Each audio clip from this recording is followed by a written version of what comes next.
Nah, yang penting lagi adalah benar kata si Mas Andri tadi soal moral hazard ya. Orang menggunakan barcode-barcode yang mestinya untuk subsidi. Itu mesti tegas itu kalau menurut kita ya. Itu mesti tegas. Tidak boleh mobil yang mestinya speknya tinggi bisa menggunakan itu, bisa mendapatkan barcode. Dan barcode ternyata cukup banyak ya di marketplace ya. Dijual di marketplace. Katanya itu ada mesti ya. Penertiban. Nggak bisa dong. Kasihan sama yang memang harusnya dapat. Kalau ngurus sendiri susah loh itu kan sebenarnya kan ngurus sendiri yang kita daftarin. Bisa. Maksudnya ngurus sendiri tapi kan ada spesifikasinya. Harus ada foto mobil segala macam, tahunnya gitu. Iya kan harusnya gitu kan. Kalau makanya kalau ngurus sendiri, misalnya kita pakai mobil yang speknya tinggi gitu ya. Ngurus sendiri si barcode pasti akan ditolak kan. Iya. Karena foto mobil dengan plat nomornya. Betul. Jadi nanti ketika di scan barcode-nya, itu langsung muncul foto mobilnya nanti muncul. Petugasnya bisa menolak. Oh ini kok bukan mobil beda ini. mobilnya. Itu gitu. Gimana itu? Pertanyaannya adalah sampai seberapa jauh petugas CPBU itu berani menolak itu? Nah ini pertanyaan ini. Ternyata dicek, blok. Oh kok beda nih Pak mobilnya gitu. Pajero, kok mau ngisi biosolar? Nggak mungkin dong. Iya. Rame lah gitu nanti. Nah rame lagi. Iya. Memang ini bukan hal yang sepele. Jadi energi ini kan bagian dari urat nadi semuanya lah ya. Pergerakan manusia, pergerakan ekonomi, pergerakan sosial semua di sini. Jadi kembali ke mindset itu tadi ya. Betul. Mudah-mudahan apa yang dilakukan oleh pemerintah dengan mendapatkan komitmen 150 juta barrel dari Rusia itu bisa menutupi kekurangan yang memang dari Selat Hormuz yang sedang sampai sekarang masih belum bisa normal perjalanannya. Nah mungkin itu sehingga yang paling ditakutkan gini loh, kita itu sudah bensinnya mahal, barangnya tidak ada. Nah itu. Kalau mahal tapi barangnya ada masih oke lah ya. Meskipun nanti mungkin dia nggak ngerti lah bagaimana caranya untuk mendapatkan itu. Tapi kalau nanti bensinnya mahal, harganya BBM mahal, barangnya sulit. Nah itu yang mesti harus dihindari dari sekarang. Tapi kira-kira kalau dari pantauan Mas Pung sama Mas Andri nih, melihat Selat Hormuz masih status quo gitu ya, posisinya masih sama-sama ngunci, si Iran masih nutup, Amerika masih blokade, dan harga si minyak dunia masih di atas 100 hari ini kan, itu kira-kira kalau posisinya masih kayak gini akan naik-naik terus nggak? Kalau dilihat dari analisanya. Setiap satu barrel kenaikan $1 itu kan dampaknya berapa triliun gitu kan? Ya kalau nggak salah 1,3 ya. Nah rata-rata. Mesti harus dicari solusi. APBN kita nambal itu berarti ada tambalan yang memang harus dicari. Gitu. Betul. Ya karena APBN kita kan kemarin kan sebenarnya di 2070 kan? 70 sampai 80. Oke, sekarang kalau udah melewati itu, udah di atas 90 bahkan di atas 100 dalam jangka waktu tertentu kan berarti tambahannya kan terus argonya jalan terus nih. Argonya jalan terus ya. Meskipun yang membuat kita agak berbeda dengan negara ASEAN lain adalah kita itu sebenarnya masih ada produksi minyak 600.000 barel per hari. Minyak mentah itu. Minyak crude ya. Nah, apakah itu bisa menutup itu atau ditutup dengan cara yang lain tuh kita diskusi. Misalnya dengan harga komoditi yang lagi naik nih. Batu bara, nikel, sawit gitu. Mampu nggak nutup itu? Nah, gitu loh. Subsidi silang nih, subsidi silang antara itu. Nah, kalau memang itu bisa dilakukan ya otomatis Pertalite dan biosolar bisa terjaga. Gitu. Betul sih. Ya, mudah-mudahan bisa dijaga di situ ya. Termasuk inovasi-inovasi soal B50 kayak gitu, biosolar. Itu dipercepat lah gitu. Dicari mesin kendaraan yang bisa menggunakan minyak sawit sebagai bahan bakar. Nah, kalau itu udah ketemu tuh.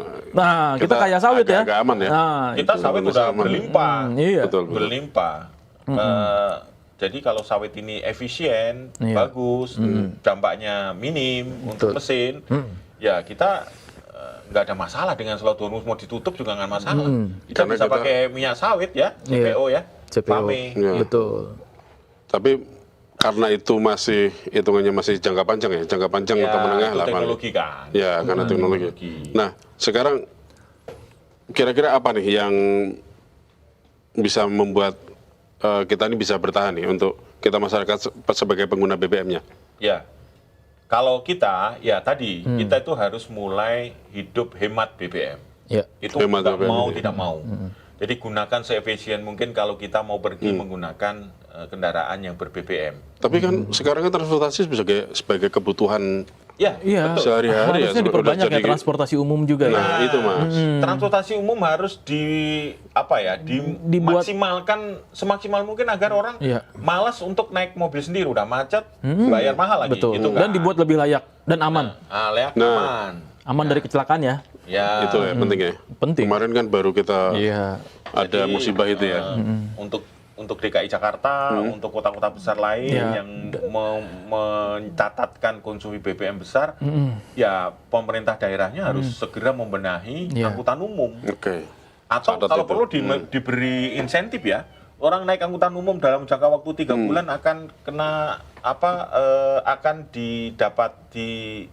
didiskon untuk bayar pajak PBB gitu. Wah, asik itu. Nah, itu kan cocok gitu. Mas. Jadi Betul. semua Mantap itu. akan naik angkutan umum. Iya. Cuma ya disiapkan dulu, jangan sampai desak-desakan akhirnya Iya, jadi iya. problem baru gitu. Iya, betul. Dan Misalnya Ini ya. Tapi sekarang ini pengguna transportasi umum kan sebenarnya udah naik ya. Nah, Udah tinggal naik. tinggal di perbaikannya Jakarta ya, Mas, ya. sebenarnya nggak ada masalah, Mas. Jadi yang menjadi persoalan itu kan sebenarnya masyarakat pengelaju nih dari daerah-daerah. Komuter ya? Iya, Ya. daerah-daerah komuter Gua yang dong pengelaju. di luar iya memang gitu kan. Ya, Iya, yang benar. setiap hari bolak-balik nih dari daerah pinggiran ke Jakarta gitu kan. Nah, alangkah baiknya kalau misalnya pemerintah juga sudah memikirkan transportasi alternatif. Nggak cuma satu kayak contoh lah misalnya ini KRL gitu ya, Ya. Jakarta Bogor gitu kan cuma satu tuh, Jakarta Bogor tok wes Ya, gitu. nggak ada pilihan lain ya. Nggak ada pilihan lain, Mas. Kalau misalnya ada LRT sampai Bogor kan alangkah lebih baiknya. Oh. Iya nggak? Iya, iya, iya. Iya kan? Akhirnya terpecah kayak Bekasi misalnya. Benar juga. Kan sekarang Ya, gitu. Bekasi terpecah tuh Terpecah sekarang. Ya. karena ada LRT Ada yang LRT ya. ke Bekasi Ya, kayak ada gitu. LRT. Nah, moda-moda transportasi alternatif ini yang sebenarnya dibutuhkan sama masyarakat gitu. Kalau Menarik. udah ada nyaman, otomatis orang pasti akan lari ke transportasi umum kok. Tapi Bogor tuh juga sebenarnya udah ada pemecahnya tuh. Iya. Karena udah ada Transjakarta kan dari Bogor ke Blok M. Oh. Iya, tapi nggak banyak jumlahnya. Udah ada. Ya memang sih. Ya, Iya. bukan ininya. Bukan jumlahnya yang banyak, cuman waktu tempuhnya. Nah, waktu tempuhnya tempuh. tetap jadi Jakarta masalah. ya. Iya, macetnya itu. Ya, tapi Waktu paling tempuhnya. tidak itu sudah dimulai. Ya. Iya. Nah, ini juga untuk yang Bogor ya. Ini untuk yang Tangerang ya, mudah-mudahan Tangerang juga Mas. Tangerang. Belum ada satupun tuh, cuman kereta tuh. ya cuman KRL kan. Iya, Transjakarta juga nggak sampai sana. betul. Mungkin Transjakarta nggak ada ya? Nggak ada Feeder yang ya sampai- adanya. Nggak ada. Ada sih ada yang di Pamulang, cuman nggak tahu ya jurusannya mana aja kan belum bervariasi. Ya mungkin ini rencana MRT mau ke Tangsel Nah. itu dipercepat. Betul. Nah itu dong. MRT ya, MRT ya. MRT. Mantap Lebak itu kalau Bulus dari- Tangsel ya. Lebak Bulus, Tangsel, mantap. gitu Itu tol harus bisa sepi tuh. dipercepat. Nah kalau itu tolnya sepi jadinya. Iya. Karena tol makin mahal sekarang kan. Betul. Betul, 17.000 ya Mas. 17.000 tol jor. Jor. Kalau yang baru lebih mahal lagi. Ah. Yang tol Jor 2 ya. Itu lebih mahal lagi. Iya, memang transportasi mahal Iya, masih ya di ini kita ya. Kunci kota yang sedang berkembang begini ya.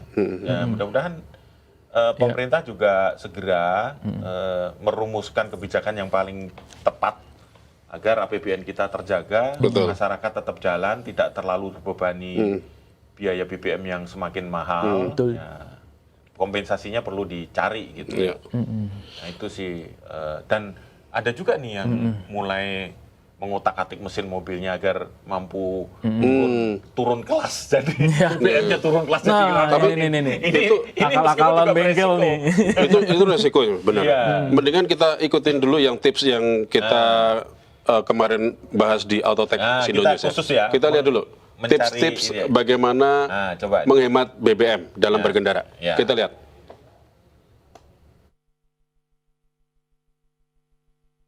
Yang pertama, jaga gaya berkendara. Nih, Mas Andri sebagai pengguna mobil Mas Bung, benar ya? Service rutin, ya, jaga gaya berkendara ini kira-kira gimana sih yang enaknya Mas? Ya mungkin tidak geber-geber lah ya. Iya. Tidak keber-keber. Geber-geber terus kenceng berhenti gitu kan. Oke, terus Kalem aja lah. Kalem, sesuai dengan keadaan. Kecepatannya stabil. Kayak bis malam kan gitu tuh. Iya. Stabil tapi kenceng. Stabil di 100 mereka. Itu irit BBM loh. Kan sekarang mobil-mobil baru kan sudah ada indikatornya. Ya, kalau Eco. hijau berarti Eco, berarti itu ngirit loh. Betul. Berarti kalau kita nginjek gasnya tuh tidak bisa hijau, berarti kita tuh termasuk boros. Harus diubah polanya gitu. Nah, ini tekanan ban. Tadi servis rutin, kalau servis rutin jelas ya. Servis rutin memang bikin kita ingat BBM. Nah ini yang mungkin orang jarang tahu nih. Tekanan ban ini ternyata juga pengaruh ke karena bebannya boros ya. Kalau tekanan bannya tidak sesuai dengan yang ketentuan di masing-masing mobil, itu kan jadi berat ya. Kalau anginnya kurang, mobil jadi berat. Anginnya berlebih juga berbahaya karena remnya kadang tidak pakem gitu karena rodanya lebih kenceng gelindingnya kalau dia keras. Gitu. Terus kurangi beban, ini bukan beban hidup doang nih, itu kurangi beban yang di kendaraan ya maksudnya ya. Jadi kendaraan itu emang buat transportasi, bukan buat tempat tinggal, Mas. Nah ini, jadi kurangi beban. Di kendaraan jangan banyak-banyak barangnya gitu. Next. Hindari idle terlalu lama. Ini matikan mesin kalau berhenti lama lebih dari 1 menit. Nah. Ini kalau macet kali ya.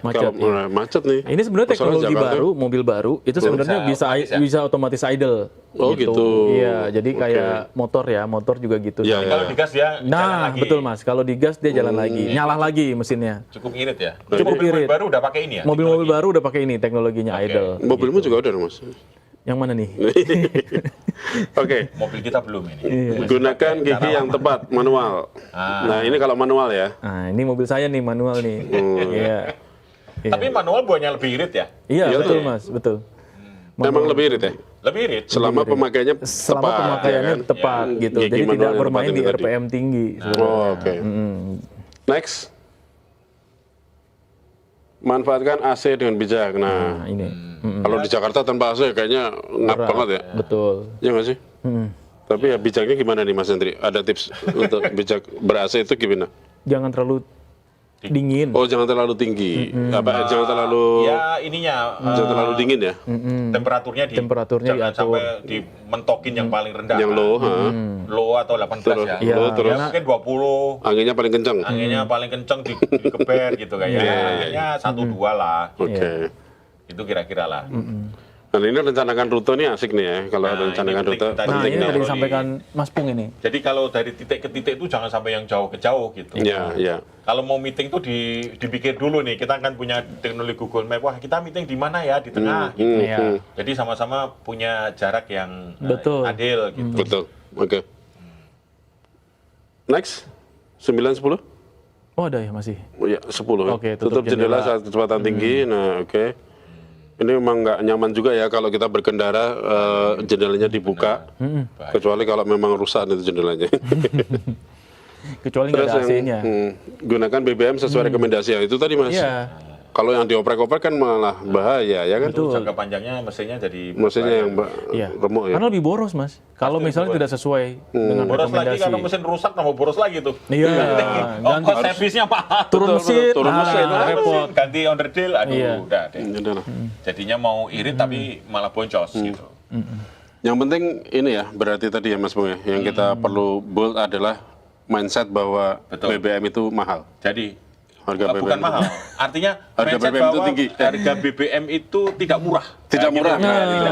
Tidak murah. Kan selama ini kita BBM murah karena kita penghasil minyak gitu kan. Ternyata kita importir gitu. Betul. Nah ini mungkin perlu di BBM itu tidak murah, jadi gunakan seefisien mungkin. Nah, jangan sampai boros-borosan pakai dengan geber-geberan kanan kiri bolak-balik nggak ada tujuan. Udah mendingan diparkir di rumah aja dulu deh. Lagi mahal gitu. Meskipun ya kita tidak ngerti individu itu mampu membeli. Tapi jangan sampai itu menjadikan contoh. Wah ini geber-geberan di jalan dengan tanpa tujuan gitu kan. Betul. Nah, gitu. Tapi ya memang kalau bisa naik sepeda Mas. Nah kalau bisa begitu, lebih bagus. Lebih sehat ya. Oke. Tapi kalau dari Depok ya lumayan. Jauh. Ya udah. Oke. Sobat Zindo kira-kira punya komentar seperti apa? Jangan lupa komentar di bawah dan kita cukupkan dulu the comment pada sore hari ini. Wassalamualaikum warahmatullahi wabarakatuh.